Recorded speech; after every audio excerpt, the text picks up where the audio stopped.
नमस्कार। चलिए आज एक सफर पर निकलते हैं। एक ऐसी नदी का सफर जिसके किनारे सिर्फ शहर नहीं बल्कि पूरी पूरी सभ्यताएं बसी हैं। ये सिर्फ पानी की एक धारा नहीं है, ये तो भारत की आत्मा है। आज हम गंगा की कहानी को समझेंगे, जहां माइथोलॉजी, हिस्ट्री और ज्योग्राफी सब एक साथ बहते हैं।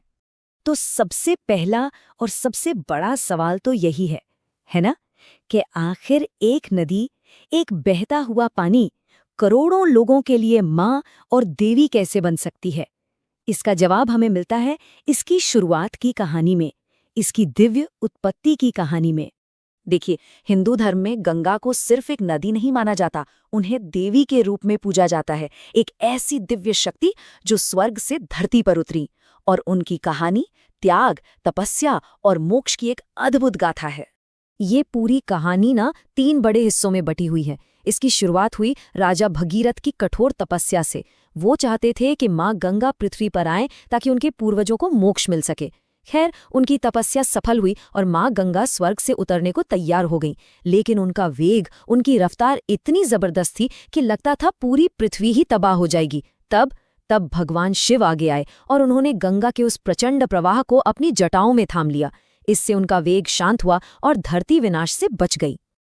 और ये एक बहुत ही दिलचस्प बात है। राजा भगीरथ के उसी असाधारण प्रयास के सम्मान में गंगा का वो हिस्सा जो हिमालय से निकलता है, उसे आज भी भागीरथी के नाम से जाना जाता है। ये नाम हमें हमेशा उस महान तपस्या की याद दिलाता है। तो ये तो थी पौराणिक कहानी। अब चलिए कथाओं से निकलकर जरा जमीन पर आते हैं और इस नदी की असल भौगोलिक यात्रा को देखते हैं।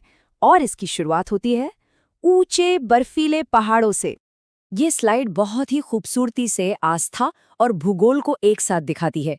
एक तरफ पौराणिक कथाओं में गंगा का उद्गम स्वर्ग है, एक दिव्य लोक, तो दूसरी तरफ भूगोल हमें बताता है कि इसका स्रोत है विशाल गंगोत्री ग्लेशियर।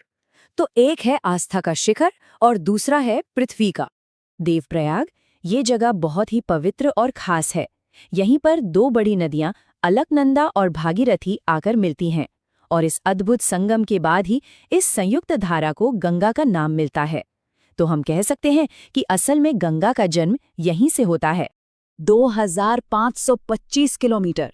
जरा सोचिए, ये सिर्फ एक नंबर नहीं है, ये गंगा की विशालता का एहसास कराता है। हिमालय की गोद से लेकर बंगाल की खाड़ी तक का ये सफर वाकई में अविश्वसनीय है।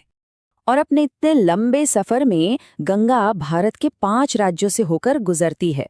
उत्तराखंड से निकलकर उत्तर प्रदेश, फिर बिहार, झारखंड और आखिर में पश्चिम बंगाल पहुंचती है, और इन सभी राज्यों के जीवन को अपने जल से सींचती है।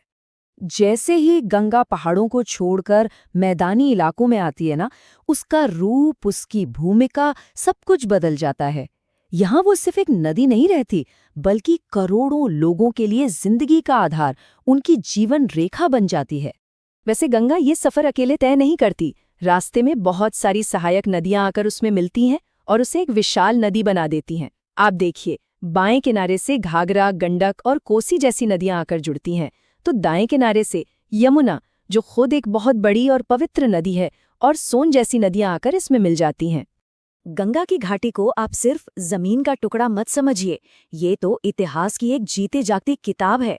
वैदिक काल से लेकर बुद्ध के समय तक, मुगल सल्तनत से लेकर आज के आधुनिक भारत तक, न जाने कितनी महान सभ्यताओं ने इसी के किनारे जन्म लिया है।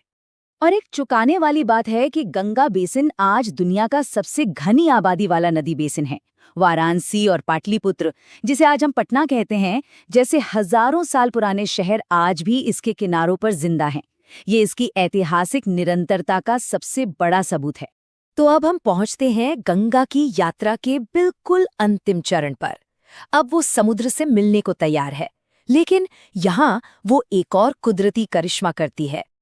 अपने सफर के अंत में गंगा ब्रह्मपुत्र नदी से मिलकर दुनिया का सबसे बड़ा डेल्टा बनाती है, जिसे हम सुंदरवन के नाम से जानते हैं। ये जगह रॉयल बंगाल टाइगर का घर है। यहाँ घने मैंग्रोव जंगल हैं, और फिर यहीं से गंगा बंगाल की खाड़ी में समा जाती है। गंगा की कहानी सिर्फ उसके शानदार अतीत की नहीं है, ये कहानी उसकी विरासत और सबसे जरूरी उसके भविष्य की भी है। ये एक ऐसी धरोहर है जिसे हमें आने वाली पीढ़ियों के लिए बचाकर रखना है। गंगा को भारत की जीवन रेखा यूं ही नहीं कहते। सोचिए, ये खेतों की सिंचाई करती है, करोड़ों लोगों की प्यास बुझाती है और अनगिनत लोगों के लिए तो ये आस्था और शांति का सबसे बड़ा केंद्र है। इसका महत्व शायद शब्दों में बताया ही नहीं जा सकता। लेकिन समय के साथ बढ़ता प्रदूषण गंगा के लिए एक बहुत बड़ी चुनौती बन गया है। इसकी पवित्रता और स्वच्छता को बनाए रखने के लिए कोशिशें भी हुई हैं। 1985 में गंगा एक्शन प्लान शुरू हुआ था और फिर 2014 में नमामि गंगे परियोजना शुरू की गई। और आखिर में हम इसी सवाल पर आकर रुकते हैं। एक नदी जो देवी है, जो इतिहास की गवाह है और जो करोड़ों लोगों की जिंदगी है, उसका भविष्य क्या है? इसका जवाब किसी एक इंसान के पास नहीं, बल्कि हम सब की सामूहिक जिम्मेदारी